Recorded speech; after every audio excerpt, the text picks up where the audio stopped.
Hello dear students, नमस्कार। हमारे YouTube channel SCC online classes में आपका स्वागत है।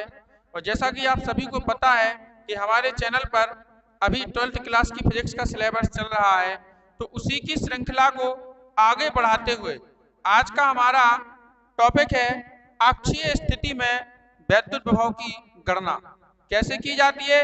चलिए हम देखते हैं। तो देखिए बेटा, ये आपका अक्षीय स्थिति का डायग्राम बना हुआ है, जिसमें आप देख रहे होंगे कि ए और बी, ठीक है ना, ए और बी ये क्या है, एक वैद्युत द्विध्रुव है, ठीक है ना। देखिए, जैसा कि आपने विद्युत क्षेत्र की तीव्रता एक पाठ में भी देखा था आपने एक अध्याय में, तो यहाँ पे क्या है, ए और बी ये वैद्युत द्विध्रुव है, जिनके बीच की दूरी क्या मानी हमने, 2l। वैद्युत द्विध्रुव के बीच की जो दूरी है वो क्या मानी हमने, 2l मानी है। अब देखिए, इसका मध्य बिंदु क्या है, ओ माना है। मतलब वैद्युत द्विध्रुव का जो मध्य बिंदु है वो कितना लिया हमने, क्या लिया है, ए लिया है, ठीक है, ओ लिया है। इस बिंदु ओ से आर दूरी पर, बिंदु ओ से आर दूरी पर कौन सा बिंदु लिया हमने, पी लिया है, ठीक है। बिंदु ओ से आर दूरी पर एक बिंदु पी ले लिया। इस पर हमें क्या करना है, वैद्युत विभव की गणना करनी है। इस बिंदु पी पर वैद्युत विभव की गणना करनी है। मुझे ध्यान रखना, जो ए बी वैद्युत द्विध्रुव जो हमने लिया है ये प्लस क्यू और माइनस क्यू आवेशों से मिलकर बना है, ठीक है। तो आराम से, अब कोई दिक्कत नहीं है इसमें, आप थ्योरी लिख सकते हो, बहुत ही सिंपल है कि माना कि ए बी एक वैद्युत द्विध्रुव है जो प्लस क्यू और माइनस क्यू आवेशों से मिलकर बना है, जिनके बीच की दूरी क्या है बेटा, 2l है। इसके मध्य बिंदु O से R दूरी पर स्थित कोई बिंदु P है, जिस पर हमें विद्युत विभव का मान ज्ञात करना है, ठीक है। अब एक चीज और देखिए कि पूरी दूरी कितनी है, 2l है। तो बताइए O से लेके A तक, O से लेके B तक दूरी कितनी होगी, l होगी। O से लेके A तक कितनी होगी, l। O से B तक भी कितनी होगी, l, क्योंकि l प्लस l कितना होता है, 2l होता है, ठीक है। तो हमने दूरियों को बांट दिया। तो अब देखिए, इस प्रकार से हमारा ये चित्र कंप्लीट हुआ। आप चित्र को देख के आराम से भाषा लिख सकते हो, थ्योरी। अब हम क्या करेंगे कि बिंदु ए पर स्थित प्लस क्यू आवेश के कारण, ठीक है ना, बिंदु ए पर स्थित प्लस क्यू आवेश के कारण बिंदु पी पर क्या निकालेंगे, हम वैद्युत विभव निकालेंगे, ठीक है। तो इसके लिए विद्युत विभव क्या बोलते हैं, हम V1 नाम देते हैं। तो V1 बराबर कितना होगा बेटा, 1/4 पाई एप्सिलॉन 0 और इनटू आवेश कितना है, प्लस क्यू है, तो क्यू बटे और दूरी। अब देखना, विद्युत क्षेत्र की तीव्रता में दूरी का स्क्वायर होता है, यहाँ पे केवल दूरी रहती है, स्क्वायर नहीं होता है। पढ़ा है ना आपने, बिंदु आवेश के कारण विद्युत विभव, तो दूरी होती है। तो बताइए ए के कारण निकाल रहे, तो ए से लेके पी तक दूरी क्या बनेगी, एपी। ए से लेके पी तक दूरी क्या बनेगी आपकी, एपी। तो ये एपी दूरी हो जाएगी, ठीक है ना। अब आपको क्या करना है, एपी का मान निकालना है, तो यहीं पे निकाल लो एपी का मान। देखो एपी हम कैसे निकाल सकते हैं, ए से लेके पी तक। तो एपी बराबर हमें क्या करना पड़ेगा, देखो ओ से लेकर पी तक की जो दूरी है, ओपी में से ओ ए को क्या करना पड़ेगा, घटाना पड़ेगा, तब एपी निकलेगी। निकलेगी कि नहीं, क्या करना पड़ेगा, ओपी में से ओ ए को घटाना पड़ेगा, तो हमारे पास एपी आएगी, ठीक है। तो क्या करेंगे हम यहाँ पे, एपी बराबर ओपी और माइनस कितना होगा, ओ ए होगा कि नहीं होगा। तो इसकी वैल्यू पुट कर दो, तो कितना बनेगा, एपी बराबर ओपी का मान क्या है, आर माइनस एल, आर और माइनस क्या हो जाएगा, एल हो जाएगा। अब नहीं आई समझ में, है आ गई, आर माइनस एल बोल दिया करे, नहीं आया समझ में। तो यहाँ पे अब रखो मान, तो कितना बनेगा, V1 बराबर आएगा आपका 1/4 पाई एप्सिलॉन 0 इंटू कितना आएगा, Q upon r minus l, r minus l. 21 number कितना हो गया जी आपका, फर्स्ट, ठीक है। तो हमने ए पे प्लस क्यू आवेश के कारण हमने बिंदु पी पर वैद्युत विभव निकाल लिया है, ठीक है। अब इसी प्रकार से हम क्या करेंगे, बिंदु बी पर, ठीक है, बिंदु बी पर माइनस क्यू आवेश, बिंदु बी पर स्थित माइनस क्यू आवेश के कारण बिंदु पी पर क्या निकालेंगे, विद्युत विभव निकालेंगे, ठीक है। काय के कारण, बिंदु बी पर स्थित माइनस क्यू आवेश के कारण बिंदु पी पर वैद्युत विभव निकालेंगे। तो कितना मान रहे हैं उसके लिए हम V2 ले रहे हैं, क्या ले रहे हैं विभव, V2। तो V2 बराबर कितना हो जाएगा, देखिएगा 1/4 पाई एप्सिलॉन 0 इंटू, अच्छा अब कौन सा Q है, माइनस Q, कौन सा Q है, माइनस Q, तो यहाँ आपको लिखना पड़ेगा कि माइनस Q बटे, अब यहाँ माइनस क्यों लिख रहे हैं, क्योंकि विभव एक अदिश राशि है, हमने ऐसा तीव्रता में नहीं लिखा था, तीव्रता में केवल Q लिखा था कि नहीं, क्योंकि तीव्रता क्या है, एक सदिश राशि है, ठीक है, और ये अदिश राशि है, तो अदिश राशि में परिमाण पे डिपेंड करता है, परिमाण दिखाना जरूरी रहता है, अदिश राशि में हम उसका परिमाण लेते हैं, ठीक है, तो माइनस Q को माइनस Q ही लिखना पड़ेगा, कहा ए पे है ना, ए प्लस क्यू से, ए पे प्लस क्यू है और बी पे माइनस क्यू है, ठीक है, आप चाहो तो यहाँ प्लस लगा भी सकते हो, हमने कब किया, हमने प्लस ही तो माना जाएगा, क्या माना जाएगा जी, प्लस ही माना जाएगा, फिर तो प्लस अपन प्लस को लिखते नहीं है, ठीक है ना, तो वहां प्लस हो गया, यहाँ पे क्या आएगा माइनस, क्योंकि जी क्या है, एक अदिश राशि है, इसलिए इसका परिमाण दिखाना जरूरी रहता है, माइनस का है तो माइनस लिखो, प्लस है तो प्लस लिखो, और साधारण जुड़ते घटते हैं, ठीक है, तो माइनस क्यू, अच्छा दूरी b के कारण, तो b से लेके p तक दूरी क्या बनेगी, bp बनेगी कि नहीं, तो ये दूरी आ गई bp, अब फिर से चलो bp का मान निकाल लो इधर ही, बताइए bp बराबर कितना होगा, बोलिए bp बराबर कितना होगा, हाँ हाँ b, ठीक है ना, देखो O से लेके P तक OP और OB, इसको जोड़ दो तो पूरा क्या बन जाएगा आपका, BP बन जाएगा, ठीक है, तो ये हो जाएगा आपका OP और प्लस क्या बनेगा आपका OB, ओके, तो BP बराबर, OP का मान कितना है R प्लस OB का मान कितना है L, बहुत सिंपल है, कुछ भी नहीं है, थोड़ा सा दिमाग लगाओ बस, बहुत सिंपल है ये डेरिवेशन, तो R प्लस L आ गया, तो चलिए इधर मान रखिए, तो V2 इक्वल टू कितना आएगा 1/4 पाई एप्सिलॉन 0 इंटू कितना आएगा माइनस Q बटे क्या बनेगा R plus L, equation number कितना हो गया, सेकंड, ठीक है, फिर वही भाषा, चूंकि विभव क्या है, एक अदिश राशि है, ठीक है ना, चूंकि विभव क्या है, एक अदिश राशि है,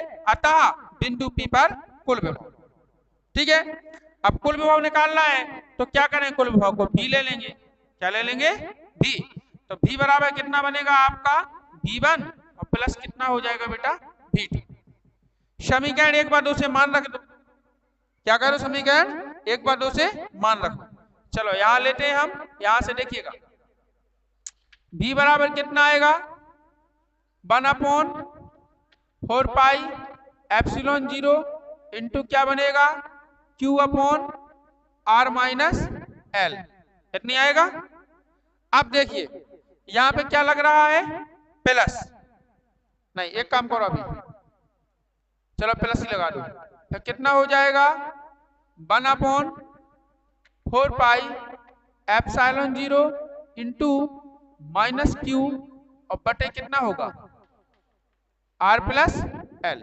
इतनी चीज समझ में आ रही कि नहीं आ रही, अब कॉमन का आ रहा हो, कॉमन देखो 1/4 पाई एप्सिलॉन 0 दोनों जगह से कॉमन आ रहा है, और साथ में Q भी आ रहा है कॉमन, क्या आ रहा है Q, तो अपन सीधा क्या करेंगे, यहां से V बराबर Q भी ले लो कॉमन संगे, और 4 पाई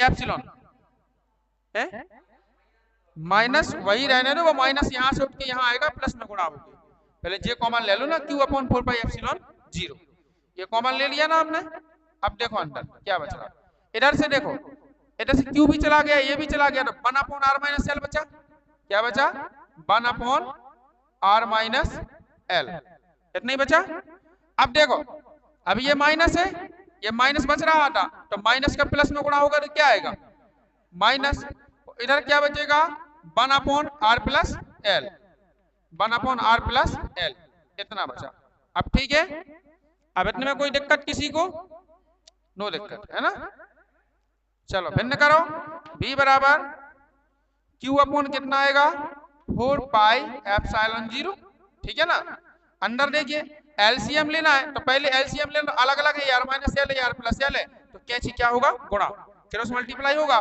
तो आर प्लस एल का एक में गुणा होगा तो क्या आएगा आपका आर प्लस एल माइनस, अब फिर देखिए आर माइनस एल का गुणा फिर एक में होगा तो क्या आएगा आर माइनस एल। चलिए हम एक स्टेप बढ़ा है, ये बस समझ में आ जाए आपको, आर माइनस एल पूरे के बटे क्या बचेगा आर माइनस एल, ठीक है ना, और आर प्लस एल। ओके, इतना समझ में आया। अब देखिएगा v इक्वल टू कितना आएगा q अपॉन 4 पाई एप्सिलॉन 0 है ना। अंदर देखिए इधर देखो r प्लस एल ज्यों करता हूं, r प्लस एल ज्यों करता हूं, माइनस का अंदर गुणा करो कोष्टक में। हमने पिछली बार विद्युत क्षेत्र की तीव्रता में डायरेक्ट कर दिया था, है ध्यान। यहाँ पे हमने देखिए एक ब्रैकेट लगा दिया ताकि आपको समझ में आ जाए।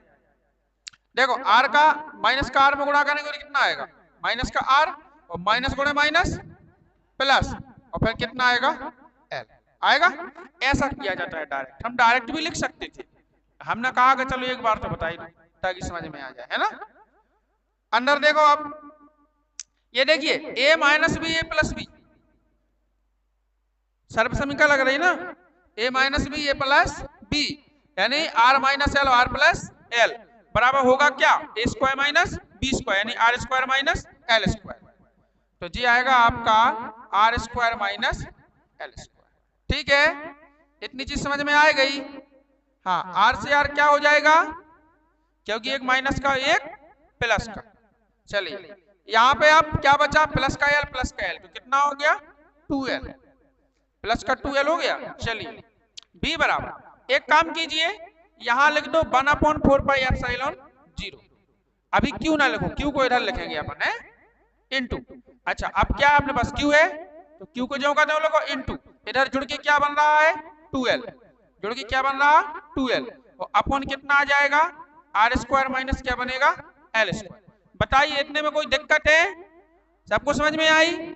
अब देखिएगा q इंटू 2l क्या कहलाता है, हाँ वैद्युत ध्रुव आघूर्ण जिसे हम p से डिनोट करते हैं, ठीक है ना, तो ये p कहलाता है। तो चलिए कोई दिक्कत नहीं, v equal to 1/4 pi epsilon 0 into q into 2l क्या है भैया p है, और बटे क्या बनेगा r square minus l square, यही बनेगा। तो यही क्या है आपका अक्षीय स्थिति में वैद्युत विभव का अभीष्ट व्यंजक है। ठीक है, इसको समीकरण नंबर कितना दे दीजिए ए। अब चलिए हम इसमें एक कंडीशन लगाते हैं, क्या लगाते हैं एक कंडीशन, यहां साइड में लगा रहे हैं, इधर बन जाएगा वो तो है ना, साइड में लगा रहे हैं। चलो कंडीशन देखिए यहाँ पे नहीं लिख दो, स्पेशल केस देखिए कंडीशन लगाते हैं, यदि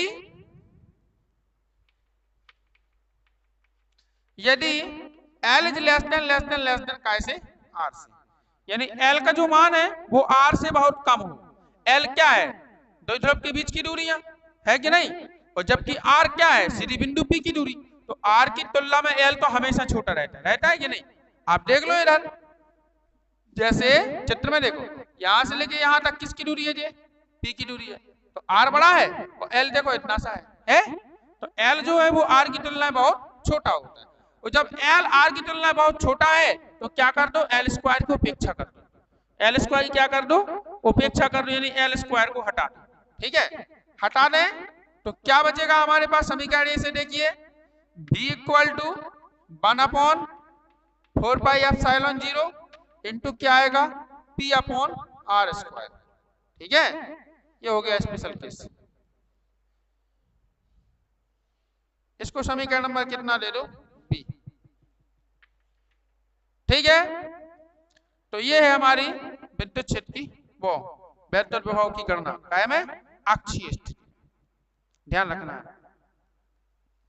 अब इसमें तुम एक चीज नोटिस करो अक्षीय स्थिति में, बताएं ध्यान देने वाली बात है कि मतलब अच्छे बड़े बड़े एग्जाम में ऐसी क्वेश्चन पूछे जाते हैं कि देखो जो v है विभव, है ना।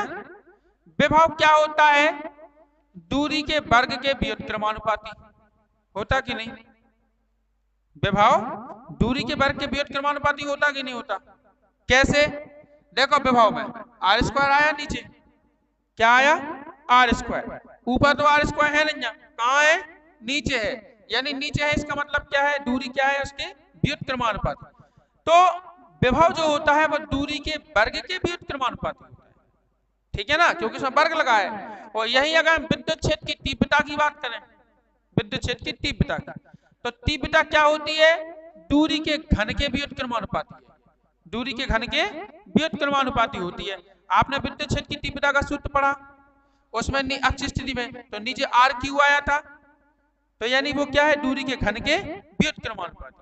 तो ऐसा कभी कभी पेपर में पूछ लिया जाता है, ठीक है, पेपर में पूछ लिया जाता है कि अक्षीय स्थिति में विद्युत क्षेत्र की तीव्रता कैसी होती है ना। ऐसा बोलते कि अक्षीय स्थिति में विद्युत क्षेत्र की तीव्रता और दूरी में संबंध बताइए, एक नंबर में छोटा सा क्वेश्चन। तो आपको लिखना पड़ेगा कि विद्युत क्षेत्र की तीव्रता दूरी के घन के व्युत्क्रमानुपाती होती है। तो ऐसे पूछ लेते क्वेश्चन, ठीक है। तो इन छोटी छोटी बातों को ध्यान रखा करें, ये कोई लिखने वाली बात नहीं है, इसको तो याद रखा करें बस, क्योंकि आपने डेरिवेशन तो किया ही है, ठीक है। तो इस प्रकार से आज का ये हमारा टॉपिक कंप्लीट हुआ। यदि आपको वीडियो पसंद आया हो तो प्लीज वीडियो को लाइक करें, शेयर करें और कमेंट जरूर करें, ठीक है। और हमारे चैनल को अधिक से अधिक शेयर करें और सब्सक्राइब करें, और सभी लोग अच्छे से बढ़िया फिजिक्स की, बढ़िया से बढ़िया, बेहतर से बेहतर फिजिक्स की पढ़ाई करें, और सभी बच्चों को हमारे चैनल की लिंक शेयर करें, और सभी बच्चों को बताएं कि इस चैनल को सब्सक्राइब कर लें और इसी चैनल के माध्यम से पढ़ें।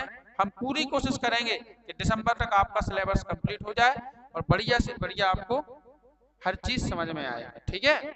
और ये ध्यान रखा करें कि कभी भी, सुनिए, कभी भी आप लोग ऐसा नहीं पढ़ा करें कि पेपर में जुबाना है इंपोर्टेंट के चक्कर में मत फिरा करें, क्योंकि देखो कुछ भी इंपोर्टेंट नहीं है और सब कुछ इंपोर्टेंट है। जैसे पेपर आपके भोपाल से बन के आ रहा है कि नहीं, तो तुम्हें पता है कि वो क्या देंगे?